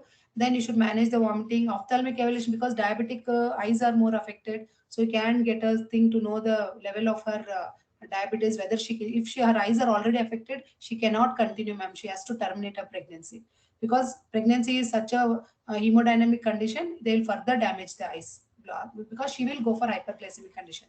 Second trimester, usually ANC is done every month in second trimester, but here we should do second weekly. Should adjust the insulin dose. Then you should do certain investigations. TIFA, I told you, targeted imaging for fetal anomalies. This is done to rule out anomalies, and usually it is done between 18 to 22 weeks, second trimester. Fetal echo, ma'am, because most of the GDM patients, diabetic patients are having congenital heart disease cardiac anomalies can occur in the baby. So fetal echo. Then, as I told, screening for preeclampsia, third trimester and all, I will skip, ma'am. Now, timing. Whenever she is on diabetes and insulin requirement is there, you should terminate at 38 weeks. If she is only on medical nutrition therapy, you can go up to 40 weeks. That is 280 days. Now, route of delivery, we have to decide whether if the baby weight is more than 5 kg, better, and CPD, cephalopelvic, is better to go for cesarean section directly. And if she's not willing, she want to deliver, you can try out for normal delivery by induction. Now, indications for cesarean, again, malpresentation, retinopathy, preeclampsia, as I told, pregnancy-induced hypertension. If it's a big baby, she's a previous cesarean, fetal distress is there, and prior she's elderly lady. This is a very precious pregnancy for her. So all these things we have to do. So can you see, ma'am? Macrosomic means baby will be very obese. Macrosomia, this is called when it is more than 4 kg. In international standards, we take it as more than 4.5 kg, but in our Indian standards, we take it as 4 kg. So what newborn will be exposed because of maternal hyperglycemia? Newborn can go into hypoglycemia because insulin is released more. I think this mechanism you may not understand, ma'am. Just I'll rush. Hypothermia, hypocalcemia, hyperbilirubinemia, polycythemia, respiratory distress syndrome, cardiomyopathy, shoulder dystocia, birth injuries. So this is, you can see, ma'am, the hand is kept in the abnormal position. And here you can see injury to some blood collection in the scalp. So because this is all because of difficult deliveries. Babies can have the you told complications, no ma'am. That's why I told. Yes. In diabetes, baby can have these complications because of macrosomic babies. Now coming to case 6, Primey with 9 months amenorrhea came with complaints of bleeding PVC since 2 hours. So she came with that she soaked one petticoat full. Now on examination, her vital was stable and uterus showed 36 size, relaxed lower pole, and vulval examination showed bleeding. PS, PV we usually don't do in case of if they come with bleeding, and the PS is per speculum, ma'am. This is called active bleeding was there. Then, so here we did a scan. We saw that there is a placenta is there in the lower part. This is the delivery route. It is there in the lower part. So we need to diagnose why she has that bleeding. So that bleeding is nothing but antepartum hemorrhage, and that we diagnose it is due to low-lying placenta or placenta previa. Medical term is placenta previa. Otherwise, in a normal thing, we can say it's low-lying. Actually, placenta, ma'am, I'll show you. Can you see placenta should get implanted here? It, ma'am, can you see? Hello? Yes, ma'am. We can see. See, as I told, this is the uterus. Okay, baby is growing. Placenta should be implanted somewhere here. Okay. Now, can you see here this placenta, ma'am? Yes, ma'am. It is covering the cervix. Yes. So this is cervix part, as I told. So it's covering the cervix. This is placenta previa. There are different grades of it. I didn't go into detail, ma'am. See, this placenta, it can just come up to here. From here, it can come up to here. Then it can come up to here. It can come up to internal os. It's covering the whole. If it covers whole, it is called central placenta previa. See, it's from here to here. The baby cannot come down without the placenta, because placenta is a hindrance for it. So it's a big problem. So that's why this is the problem with placenta previa we are scared of. Then this is the abruption, ma'am. What is abruption is one more type of antepartum hemorrhage. What is antepartum hemorrhage? It is bleeding from or into the genital tract after 28 weeks of pregnancy, but before birth of baby. Okay, ma'am? Am I clear? It is Yes. bleeding. Yes. Ma'am, I told bleeding before 20 weeks is abortion. Okay. Correct. So now this is, but some in international standards, they take 22 weeks as viability. But that has not come still in India. We take 28 weeks or 1 kg baby. That means it, though it is delivered, it may have chances of survival ex utero. Okay. So 28 weeks of pregnancy, but before birth of the baby, any bleeding occurs, it is known as antepartum. In this, there are two main types: placenta previa, abruption. Abruption is nothing but premature separation of placenta. Can you see here, ma'am?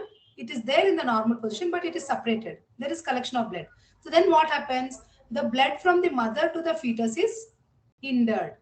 It will not receive nutrition. Baby will not receive blood from this umbilical cord. So it can have problems. It can have hypoxia in utero and it can end up in IUD also. And here you can see, ma'am, here baby will not have problem in placenta previa. Here mother will have problem because the moment baby tries to come down or this placenta gets separated from its attachment and bleeding starts. So here mother is in danger. Here both are in danger actually. If the bleeding is more, then mother also is in danger. But here most of the time mother is in danger. Here fetus will be in danger most of the times. Now coming to slides, simple differences. So as I told, placenta previa type 1, type 2, type 3, central. What I showed picture was central, ma'am. Here, can you see? Central placenta previa. Yes. Then next is abruption, means premature separation of normally situated placenta. Now types is revealed, concealed and mixed. What are these is? Suppose, ma'am, this is concealed. Bleeding has occurred, but it is present between placenta and uterus only. It has not trickled and come out. Sometimes the blood will, if the clot is more, it will trickle down and present as bleeding PV. Okay, ma'am, am I clear? So sometimes if it will trickle down, it will come down. That is revealed. Okay. Sometimes bleeding occurs, but it gets revealed.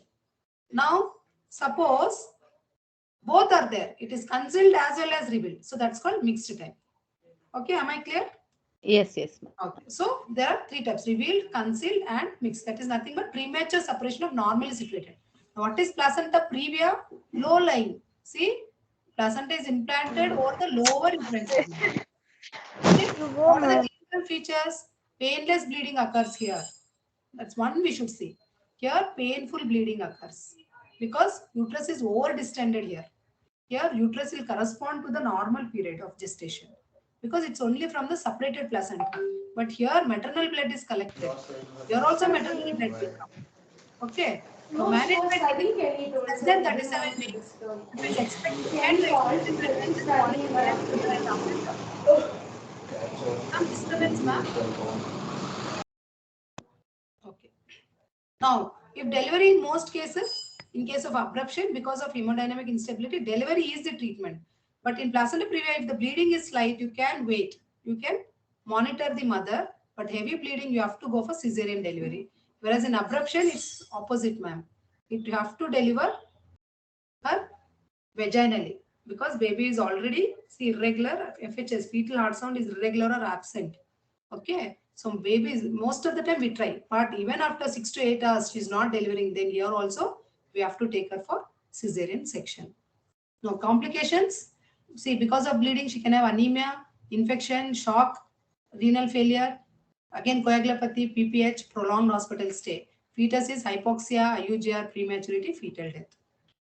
Now case 7. Am I clear, ma'am, about antepartum hemorrhage? Yes, ma'am. Okay. So case 7, here we have 28-year-old woman, G4, P1, L1, A2 with term gestation with previous cesarean section done for cephalopelvic disproportion with history of DNC done twice for 2 abortions. Came with complaints of labor pain since 8 hours. So finally, after examining her all, ma'am, she was in labor. See, PV, cervix is 50% FS, 2 centimeters dilated, and membranes were there. CPD we detected. All lab parameters were normal. Ultrasound showed placenta previa, that is from the os we calculated 1.5 to 2 centimeters from os. I showed you, no ma'am, what is os? Cervical os. So 1.5 to 2 centimeters. Then she was taken immediately for cesarean section because she is a case of previous cesarean and she had cephalopelvic disproportion and she had placenta previa, no question of allowing her for normal. So we delivered 2.8 kg and intraoperatively what happened, there was hypervascularity in the lower segment. Okay. So then see, here actually this is a cesarean section. Now there was bleeding. This is a huge placenta. She was bleeding from here. Placenta usually it should come out. Okay. So then what we did, we went for cesarean hysterectomy. That is called, ma'am, removal of hysterectomy means removal of uterus. Okay, ma'am. Usually this is very rarely done, but in case of placenta previa, we most of the time this is the commonest indication done these days because cesarean sections are more. Cesarean hysterectomy. Okay, and then we send the specimen for histopathological examination. Now then patient was given blood, all those things. She was monitored for 5 days. To save her, we had to do here, ma'am. Otherwise, she'll bleed to death. So to save her from the bleeding, we had to go ahead with cesarean hysterectomy. So this is the picture. Can you see here, ma'am, placental tissue? This is the uterus. Yes. This is the uterus. Can you see this is the lower segment? Now, here can you see the placenta? We can't Yes, leave yes. that. It has to separate and come usually when we do a section. Now this is retained here. That's why we had to go remove the uterus. And already she had one living issue earlier. This baby also is fine. So to save her, we have to, and obstetric career is almost complete. We need to do. Now certain conditions we can do other treatments, saving, like if the placenta is not bleeding, you can leave it like that. Again, give methotrexate injection, but this is rarely done. And then there is something called, this is all beyond your thing, triple procedure, all these things, ma'am. So cesarean hysterectomy, you should remember, ma'am. So these are the steps we take. Okay, ma'am. See how we clamp. Okay. Then see the things we clamp. We remove This the cervix. can be skipped, ma'am. Yeah, yeah. Okay. So coming to normal labor, ma'am, I'm almost ending up. It's a series of events that take place in genital organs in an effort to expel the viable products of conception out of the womb through the vagina into the outer world. This is normal. So I think you told me, ma'am, everybody know what is first stage, second stage, third stage. Yes, ma'am? Yes, Okay. yes. Now, coming to station of fetal head, you can see, ma'am, head is here. This is the pelvis. Okay. So these are the stations. -1, -2, -3. And it descends inside. It is +1. Can you see here, ma'am? Cervix is open. See, it is taken up. This is vagina. This is the uterus. Okay. This is the cervix. Can you see the? Actually, it should be closed and come here. But it's dilating to allow the baby down. Am I clear, ma'am?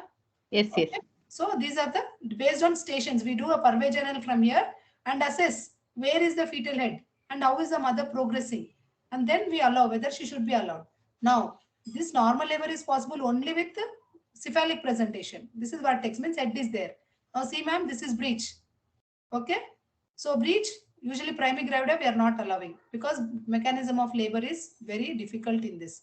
Unless she is very small baby is there, her pelvis is very good, then only we will allow. Then see this is transverse lemma. Can you see the Yes. differences between these three lines? This is vertex, cephalic presentation, this is breech, this is transverse. Now both these we take for cesarean section immediately. Okay, if the baby is mature, provided they're term babies. But here we can allow for normal vaginal delivery. Now, see, first stage is from onset of true labor pains. I need not tell, I think, ma'am. From onset of true labor Yes. pains to full dilatation, from full dilatation of cervix to expulsion, from expulsion of fetus to expulsion of placenta and membranes is third stage. So, as you all know, primary has 12 hours, means she is first time pregnant, no? So, she'll have definitely longer period of labor. Then second stage is only 2 hours. That is from the full dilatation till expulsion, 2 hours. In a primary, multi, it's reduced because already she has experienced labor. Second time she will have less time. But third stage, that is to expel placenta, both have 15 minutes. Now complications occurring in first stage are fetal distress, arrest of cervical dilatation, obstructed labor, infection. Here arrest of descent, obstructed labor, maternal exhaustion. In third stage PPH, perineal test, valval hematoma, I will tell. Now here prevention, how do you prevent, ma'am? We should do continuous partograph monitoring. I will tell you as I go ahead. Now this is the partogram we take, ma'am, during labor. So we monitor, see the fetal heart rate, what it is, what is the amniotic fluid color, then what is the cervix, how it's dilating. See, ma'am, we put a line here. So when she comes at 4 centimeter, we put every hour, she should have 1 centimeter dilatation. Now, when a dilatation should not cross the alert line, it is better. But if she crosses action line, not dilating, we take her for cesarean section. Then we see the descent of head. See, from fifth station, she has to come to zero, how it is descending. Then contractions, how many contractions she is getting. What oxytocin means, it's a uterotonic. Okay, to give contractions. What drugs we give, all these are maintained. What is the pulse of the mother? What is the BP of the mother? What her urine levels? If she's a hypertensive lady, she'll have proteins in the urine. If she's dehydrated, she'll have acetones in the urine. What is her volume? All these things are entered in this partogram. It is nothing but a graph to represent the mechanism of events that occur in the normal labor. Now coming to case 6, see a woman came 24-year with history of 9 months of amenorrhea, primary gravida. She came with labor pains, but no leaking or bleeding, vitals and all. She was pale, that we can say. She had no pedal edema. Uterus was acting. So she was in labor. See, cervix is 4 to 5 centimeters dilated. Yes, ma'am. Did you understand? She's dilated. Okay. Yes, yes, ma'am. Now, Yes. our investigation, see, HB was 7. Blood group was A positive. RBS is normal. HIH was non-reactive. These are all common investigations. Routine we do in all pregnant ladies. Now, what's the diagnosis I come? She's a primary, first time pregnant with term gestation with vertex presentation in active phase of labor with severe anemia, right, ma'am? HB7. Okay, so severe anemia. Now, what happened after 4 to 6 hours? She delivered. She had a full term vaginal delivery with RML means right medial lateral episiotomy. Episiotomy means which we give a cut on the perineum. I'll show you, ma'am. After 4 hours, she delivered alive female baby, 3 kg. Immediately after delivery, active management was done. Active management of third stage of labor. This is to avoid PPH. Now, after 15 minutes, she had bleeding. We did so much uterotonics and all. She started have bleeding. So then we noted it as atonic PPH. This is the dreaded complication we face in the labor room. Atonic PPH. Now we planned for balloon tamponade. Then after that PP picked up. Then balloon there was only 100 ml collection. We keep it for 16 hours and then we remove after 2 hours. Over 2 hours. After 16 hours, over a period of 2 hours, we plan and we remove. And then we check for parameters after 24 hours. Hemoglobin being just 7 grams, we again gave 1 pint of blood. Though during bleeding, we gave 2 pints. Blood products transfused. Patient was stable, discharged on 6th postnatal day. Now, what is the probable cause of PPH, ma'am? Atonic PPH, postpartum hemorrhage. What are the other types? See, causes I told, prior postpartum hemorrhage. I think I will skip this, ma'am. These are all the various causes where there's polyhydramnios, instrumental delivery, fetal demise, abruption. All these are causes for antenatally occurring causes for PPH postpartum. Now, what are the types, ma'am? We have atonic, traumatic, due to retained tissue, due to coagulopathy. I told you, no, ma'am. In this, which is common, 70% of them are atonic PPH. And the main cause is, culprit is, I think you know by now, ma'am, why that atonic PPH occurs. I hope your students know. Anemia. Anemia is more prevalent, no, ma'am, in India. Hello? Yes, ma'am. Yes, yes. If you don't give me feedback, I think you are bored, ma'am. No, no, no, ma'am. We are there. We are there. So anemia that leads to atonic. So these are the various things we use to assess the blood. See the woman who has bled so much. This is the what to say some this thing pad, ma'am, QMAT pad they give. See they are see so many deliveries occur in the rural setup. No, women are taught giving these pads. It's known as QMAT. Why? Because it was invented by QM. So if whole mat is soaked, that means it is more than 500 ml, and they will refer her to further center so that we'll take measures. That is, we are working in tertiary care center like we call medical colleges, because blood facilities will not be there. See where she has delivered in the area where she is, ma'am. Untrained, I would have gone and delivered her. And so much of bleeding is there. Am I clear, ma'am? So Yeah, much ma'am. bleeding is there. So we need to, so for them, because they are not, they are layman, lay women, they don't know how to assess. See, ma'am, I told all these are all for us. These are all, they don't know this pad, that pad will not be there. This bag also it is for us. But here, simple thing.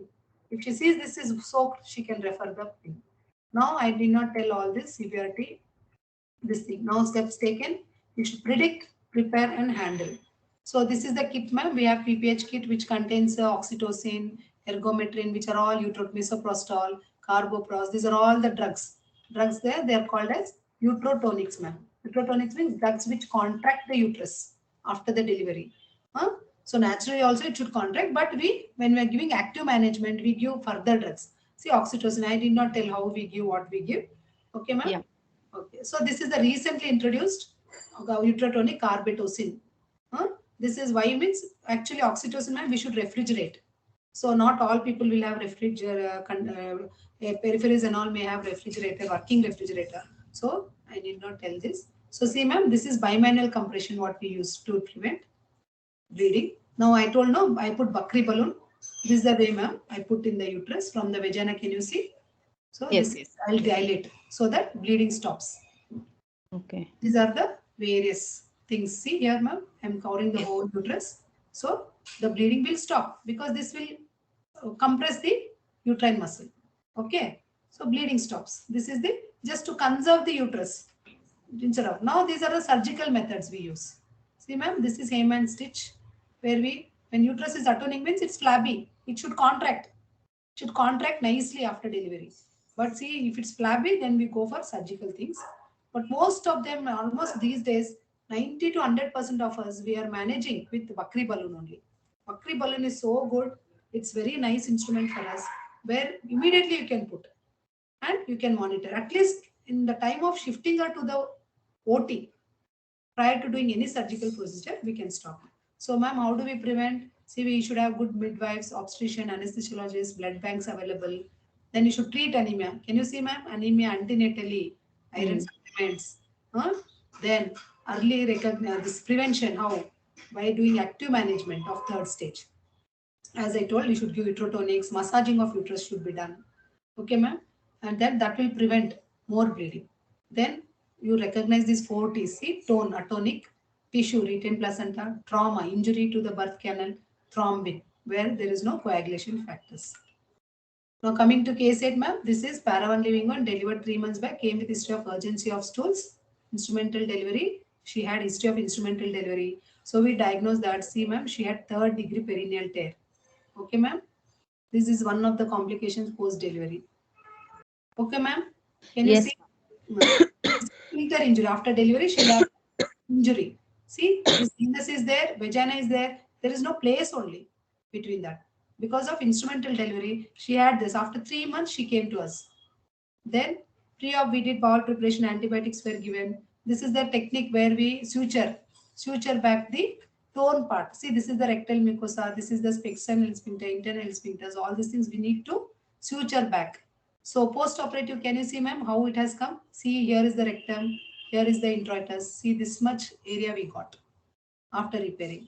So, these are the clear and how to manage after doing a surgery. So, prior that, ma'am, she should have whole preparation to avoid bacterial contamination, antibiotics, nil by mouth, all these are pre-op preparations for us. And post-op, we give antibiotics for 5 days, sits bath twice daily. Laxatives should be, laxatives means, ma'am, these are drugs which are given to facilitate loose motion of stools. Okay, loose stools. Yes. Stools should not be tightened because again this will tear. Okay, so loose stools. That's why we should give for 3 weeks. And definitely abstinence means avoid intercourse for 2 months. She's a married lady. She should avoid intercourse. Otherwise, it will tear again.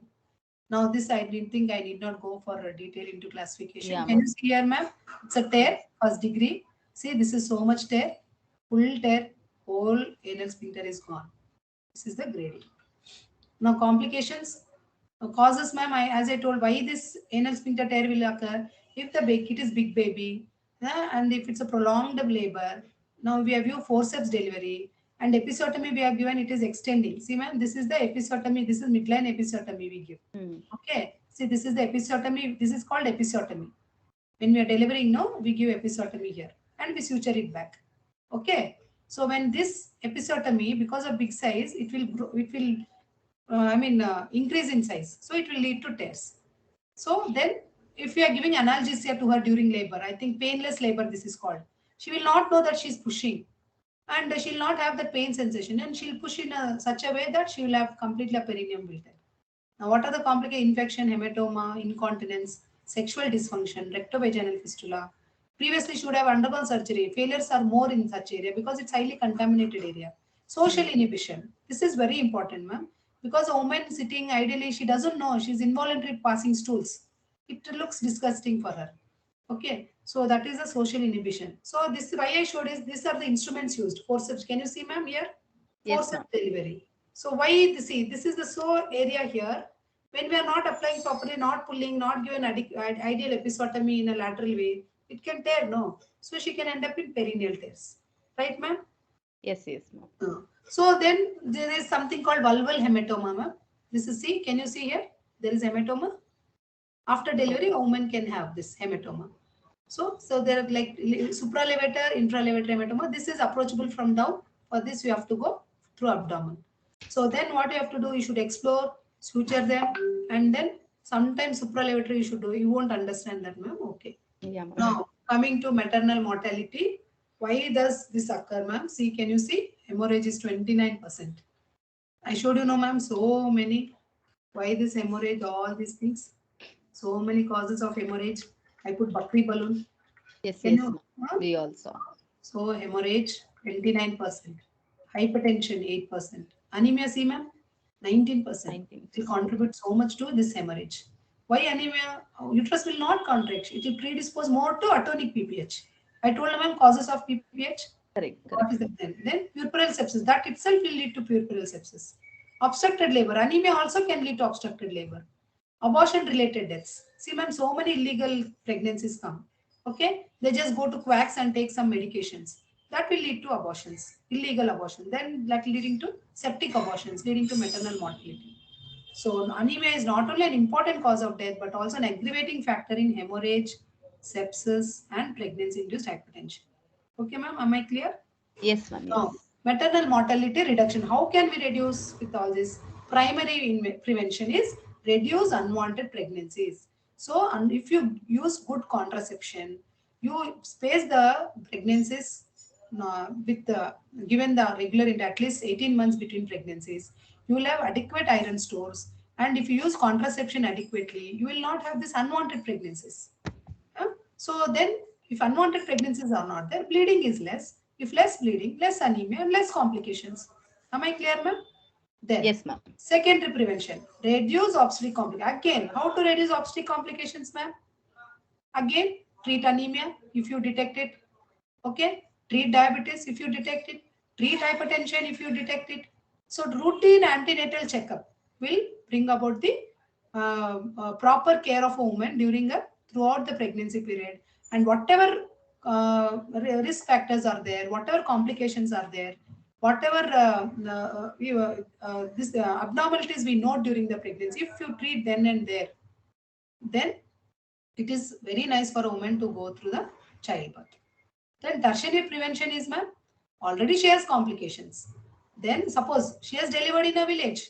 She is bleeding, bleeding, bleeding. So what we have to do? There should not be delays in transferring her to a tertiary care. So there should not be delays in deciding to seek care. There should not be delay in accessing to care. There should not be delay in timeliness of care. Okay, ma'am. All these will lead to decreased mortality. Now coming to my final thing, ma'am, newborn assessment. Okay, see, this is a nice newborn who is just born. And how do you say after newborn he is normal or no? He or she is normal or no? You have to do systemic examination. So, okay, first examination is done within 2 hours and second examination before discharge. Third examination after 6 to 8 weeks of neonatal life, means at around and after 2 months of delivery. So, ma'am, this is APGAR score. I think all of you know theory. Yes, APGAR score. You know, no, ma'am. I need not go. yes, ma'am. So, All right. ideally, the APGAR score should be 8 to 10. It's normal. If it's 5 to 7, it's fairly low. Okay. And less than 5, it may indicate neonatal resuscitation. So, ma'am, I need not see what is SGM means small for gestational age. It is less than 10% of the weight. It has to be for that gestational age. LJ is, I told you, macrosomic baby in diabetes. It is 90% of the weight. Appropriate is between 10 and 90%. Now, full term means it is between 37 and 42. Pre-term means after 28 to before 37. Post-term is after 42 weeks. The initial assessment, you should know the sex of the baby as soon as it born. You should note down. You should know, verify the records whether it belongs to the same mother. But ma'am, what is the sex you have written? What is the registration number you have given? Gestational age, whether it's full term, pre-term, post-term, as I told. Then you have to see whether what is the respiration normal, 40 to 60 breaths per minute. Heart rate should be 120 to 140. Temperature should be 36.5 to 37.5. Then, see my physical examination, how do you assess the length? From here, crown, heel length you should take. Normal is 47 to 50 centimeters. Then you see head circumference, 33 to 35 centimeters. You should take at the midpoint of your forehead. Okay, ma'am? Am I clear? So, it should be between 33 to 35. Now, chest circumference, how you should take, just see, ma'am, and it will be less than the head circumference by 2 centimeters. And weight is normal is between 2.5 to 3.5 kg. Now, neonatal reflexes, see ma'am, sucking reflex, see how the baby is sucking. These all should be appearing as soon as baby delivers. Okay, that means it's normal. It is not having any underlying neurological problems. Okay, so then Moro's reflexes, it shows proper neurological development and it disappears by 6 months. So whenever you leave the baby suddenly, it will extend its arms due to fear. That is if that is not that means there is some damage to the brain. Then see ma'am, rooting reflex. Whenever you keep a finger near the baby's mouth, it will turn to the side where you are rooting the finger. This is just to find the nipple of the mother for breastfeeding. Now, some normal things are there which laymen think that it is abnormal. See, ma'am, like see Mongolian spots. Can you see these birthmarks behind Yes. the baby? These are normal. This is due to increased pigmentation there. These will disappear by 7 years of age. And this is 2 to 4 weeks. This is due to sebaceous gland obstruction. In the way they think see my baby has got so many pimples. Doctor, just see, because every mother is curious of her baby. Yes, ma'am. So, Correct. ನೋಡಿ madam, ಇದು ಎಷ್ಟು ಗುಳ್ಳೆ ಗುಳ್ಳೆ ಬಂದಿದೆ ನನ್ನ ಮಗುಗೆ, please ಏನ, she'll be so anxious, ma'am. She'll be so Correct. anxious. This and everybody is looking at the baby's face only. People who come Right. also first look at the face and they're so joyed by seeing if it's not having any problem. But if she sees that, they're scared and they start asking. So we should just convince them, counsel them. This is normal phenomenon. It is going to disappear in 2 to 4 weeks. Then see, such things we'll see in newborn baby. It's called erythema toxicum. This is nothing but hemorrhagic patches. Can you see, ma'am? Yes, So ma'am. these are also normal things. They thought it is abnormal, and these two mothers will be so scared after seeing this. They think baby is having some infection, something problem. But you should convince them it will disappear. It usually occurs due to environmental changes. Nothing to worry. Then vernix caseosa. See, baby is smeared with some paste-like thing. Can you see, ma'am? Yes, ma'am. Yes, yes. So many times after delivery we see. So this is nothing but it's a lubricant secreted by sebaceous glands. It's a normal. It will also disappear with it. It is known as vernix caseosa.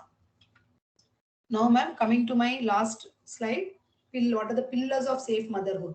So good family planning. I told no, ma'am. You should have spacing, good contraception, post-abortive care, avoid repeated unwanted pregnancies, good antenatal care. You have clean and safe delivery, good postpartum care, and essential obstetric care means whenever a mother comes, whatever she needs, we are supposed to do. And basic health services need to be provided because motherhood is a basic right of any lady, Women. any woman. It's a motherhood is a basic right. and she is prone for complications for being a female. Am I right, ma'am? For Yes, being a female, she is being prone for complications. So she should definitely be given much, what to say, importance in a family. For and every family, every man in a family should support his wife or female, whoever, daughter, sister, anybody, for getting these basic health services. And it should be equal. Equity should be maintained. So even see, rural women are not what sin they have done because they are just born in rural areas. Ma? Suppose they are in urban areas, they get the facility very quickly. See, suppose in Vidyanagar, our hospital is there. Woman, any labor woman comes, she will get good treatment. But what about a lady who is far away, 3 to 4 hours from the Ballari? She will be denied of services. So that's why we have to give equality, because that same facilities should be provided in a primary health centers too, which are located in every village or in a community health centers, so that these risk factors are identified. Main culprit is anemia and hypertension. So risk factors are identified, and always give emotional and psychological support to a pregnant mother. This itself will avoid so many complications if you give. So thank you, ma'am, for your patient hearing. Hope I did not bore all you people. Hope I was no, clear. ma'am, not at all. It was very elaborative Yeah, presentation. I think because ma'am, you told because you see, correct, I correct. can't just miss its pregnancy Right, right, right. It and was very nice of you, ma'am. You have put in so much of effort and you have given a detailed presentation. I hope our girls will have less questions. Ma'am, can we have one or two questions if you can yes, take? ma'am. Sure, sure, sure. I'm here to. Okay. Thank you so much, ma'am, first of all, for giving us such an elaborative presentation. Thank you, ma'am. Hope I did not bore you people. No, ma'am, not at all, not at all. Girls, any questions? Will not have many questions. If you have any questions, quickly, one or two questions you can take. Yes, ma'am. I have a Ma'am, few I'll questions. come back. Yes, Rohini, you have a question? Okay. Yes, ma'am. Yes, ma'am. Yeah, go ahead, Rohini. Ma'am, am Uh, I visible? No, ma'am. Ma'am, you can stop sharing and then you can switch I on didn't. the camera. I didn't stop my sharing still. No, no, no, ma'am. I'll come on. 1 minute, ma'am. Maybe once you stop sharing, you will be visible to us. 1 minute, ma'am.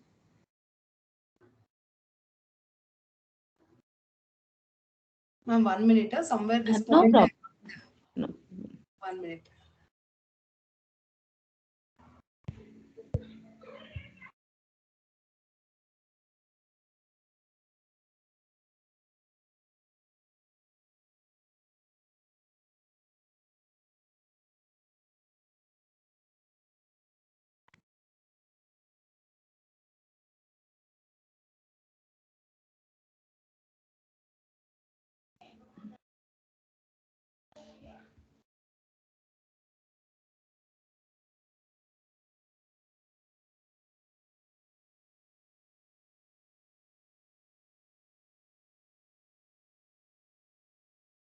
Yeah, Rohini, you can go ahead with the question. okay, ma'am. No, no. Uh, Okay. Am I Yes, visible now, ma'am? Okay, yes, okay. ma'am, we can see you now. Yeah. yes, ma'am. Please. Yes, Ma'am, Rohini. you had mentioned that some drugs will be given for to control fetal urination, ma'am. Like Yes. when the baby is still within the womb. So will Yes. that have any side effects on the fetus, ma'am? Yes. I want a very good question. Actually, indomethacin, as I told, it's an what to say, NSAID, that is a non-steroidal anti-inflammatory drug. So actually, it should be given prior to 34 weeks of gestation. So in my this thing, patient was 30 weeks. Okay, and she had probably early adrenals. So what the drug is, you should have to give it to the mother. The drug you are giving to the mother, because already she has breathlessness because of over distension of uterus. We need to start it. You saw we did amniocentesis, that is removing of the fluid, excess fluid. Then only it's an immediate action we took to reduce her symptoms, decrease her tachypnea. But indomethacin, if you give, it will further reduce the production of amniotic fluid. But it is only to be given up to 34 weeks, because if we give further, we know that non-steroidal drugs will cause closure of the patent ductus arteriosus. There's something called connection between the pulmonary artery and aorta. Okay, so if it will happen, then what will happen? Baby after birth, it will have primary pulmonary hypertension and it can die of that. So that's why we need to avoid it after 34 weeks.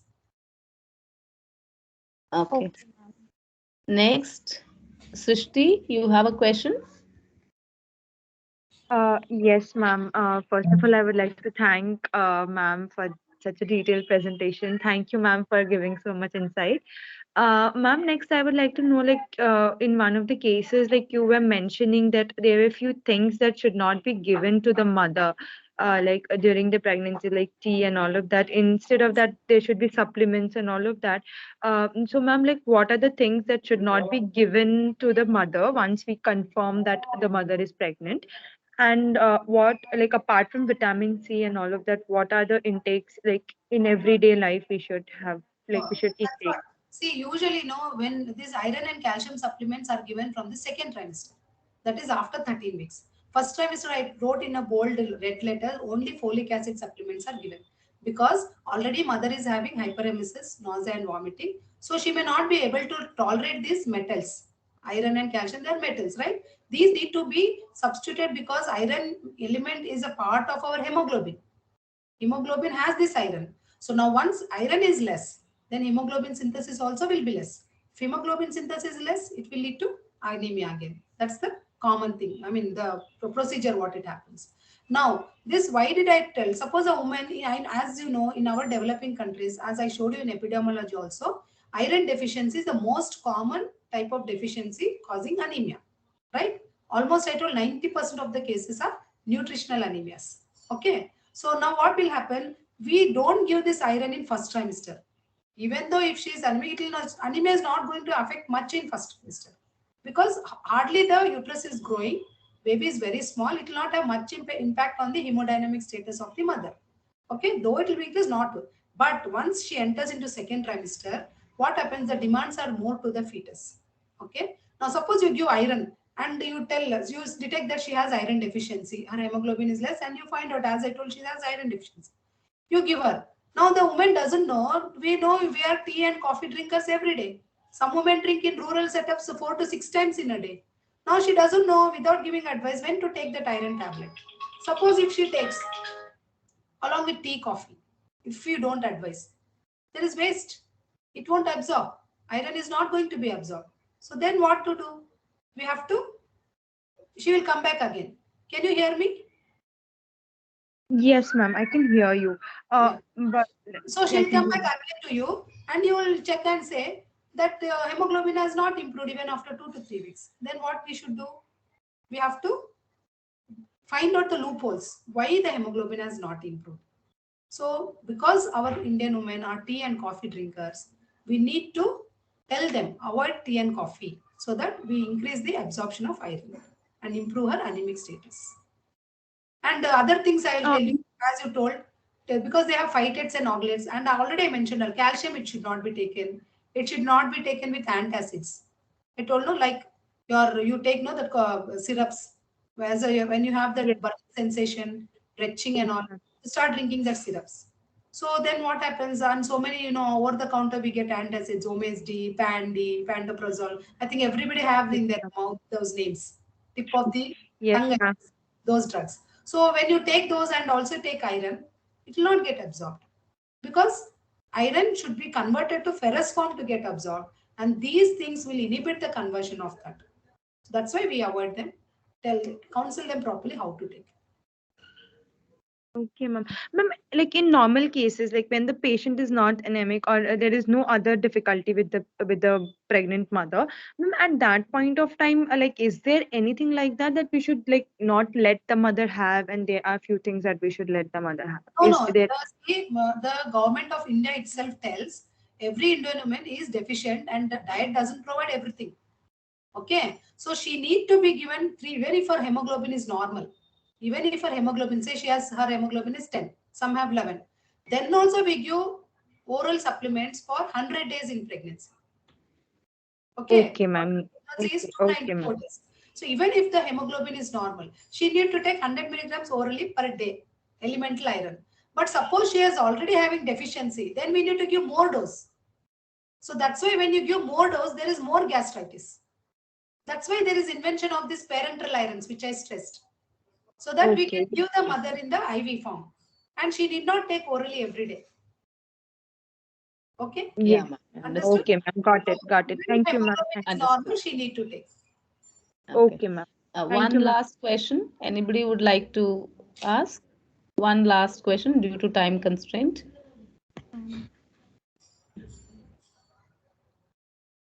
Yes, ma'am. Yeah, please go ahead. Ma'am, I wanted to ask, like, if there is a patient with who has had like multiple incidents of UTI, like urinary tract infection, Yes. how does it affect their like birthing process and pregnancy, ma'am? Okay, okay. So usually urinary tract infection, first of all, in females it's more common than males. Because as it's an, urethra of the females is just 4 centimeters as against 10 centimeters in males. Okay. And pregnancy itself is a predisposing factor for us to get urinary tract infection. Why? Because progesterone hormone is secreted more in pregnancy. And this leads to smooth muscle relaxation of all the organs, like say for bladder, say for ureter. So what will happen? More stasis of urine occurs in the bladder and the dilatation of the ureter. Then what happens when you void? There will not be complete expulsion of the urine, and also maybe due to pressure of the growing uterus on the bladder. Bladder is anterior. That's what I didn't go to anatomy part to show the figure. Bladder is anterior to uterus. Whenever uterus becomes an abdominal organ, it has its pressure on the bladder. Okay. So then what happens? When the residual urine is there, then they are prone for urinary tract infection. Now, urinary tract infection, usually it should not affect, if it is a simple thing, in the first or second trimester. The most we are bothered of urinary tract infection is it leads to preterm labor. If not treated adequately in the first or second trimester, whenever she comes to us. Suppose she goes into preterm labor, then what will happen? She will have a premature baby.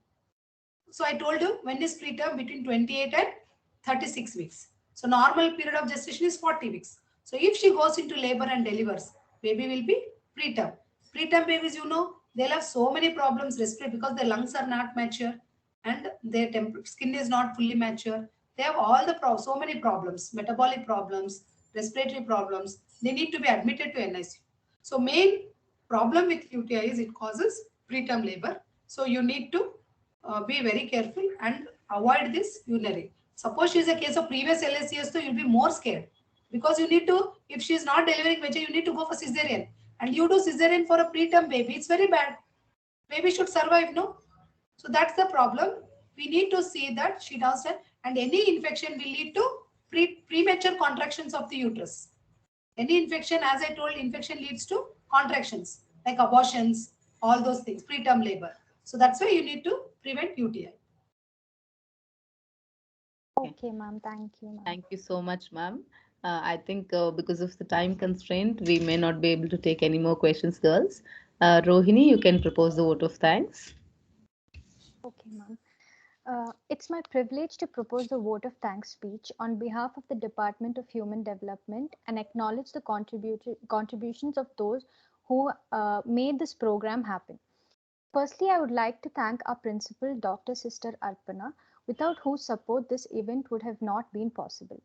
I want to extend my warm gratitude to our respected HOD, Dr. Sujata Gupta Kedar, for her relentless support and unending encouragement towards all her students. I am pleased to thank our chief guest today, Dr. Usha Rani, for accepting our invitation and enlightening our students with knowledge from her years of experience in the field of gynecology. Thank you, ma'am, for addressing all our queries so patiently. I wish to thank our beloved Savita ma'am and Lingeshwari ma'am for organizing this program and always wanting the best for their students.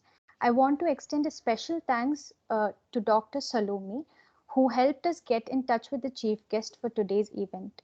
Lastly, thank you to all the students for participating in the event and making it a very interactive and successful one. Thank you, ma'am. Thank you. Thank you so much for giving the opportunity. Hope I didn't bore you people because No, ma'am, not really, ma'am, um, not really. It was a very detailed, enlightening that's what ma'am, presentation. I told because lastly I was so tensed up. Like what to teach, so much of full obstetrics only I have told you today, like from top to bottom. There is nothing left, like how do you see the baby or what are the problems mother will face. Anyway, if you are benefited with Right. it,